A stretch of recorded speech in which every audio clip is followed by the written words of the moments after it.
Fellow Kenyans, on the 9th of August of 2022, Kenyans participated in an election that ushered in new leaders at all levels of our governance realm. Following a dispute in the presidential election,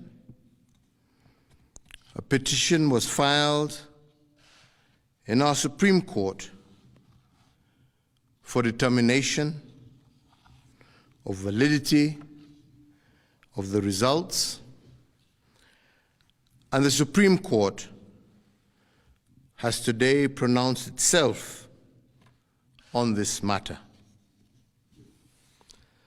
When I was sworn in as your president, I made a pledge to the country, a pledge to uphold the rule of law and the decisions made by the judiciary on all matters appertaining to our governance. Today,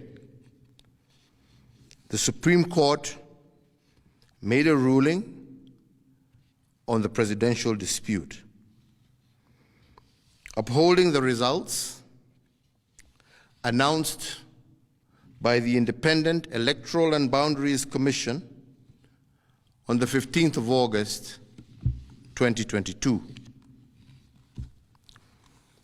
And in keeping to the pledge that I made to uphold the rule of law when I took the oath of office, I commit to executing the orders of this court to the letter. The process of handing over is in progress through the Assumption of Office Committee, which actually has already begun its work as of August 10th, 2022. And indeed, it is my intention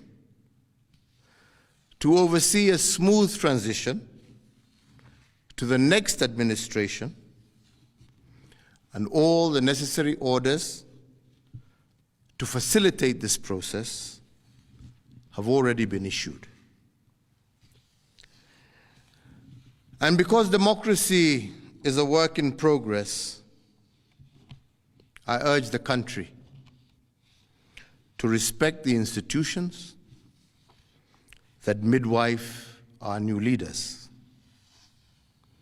And in doing so, I also urge citizens to constantly put them under scrutiny, for this is the civic duty of every single Kenyan.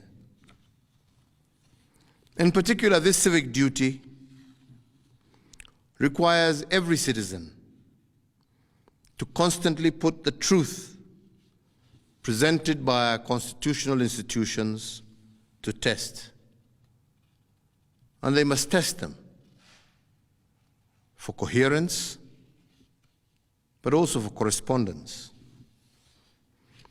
They must constantly scrutinize the coherence of the truth given by these institutions, and to ask themselves whether the truth has been coherent from one election to another.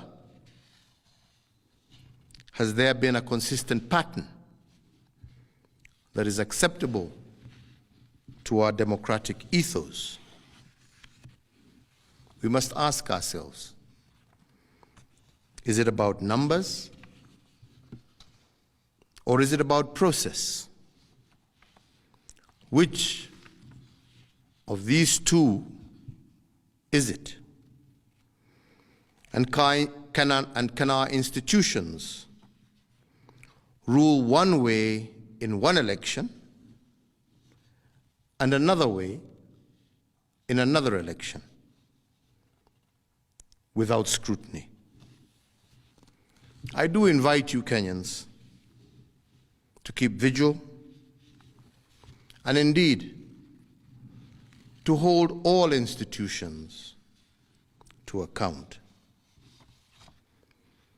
The second thing we must place under scrutiny is whether the truth given by institutions has correspondence.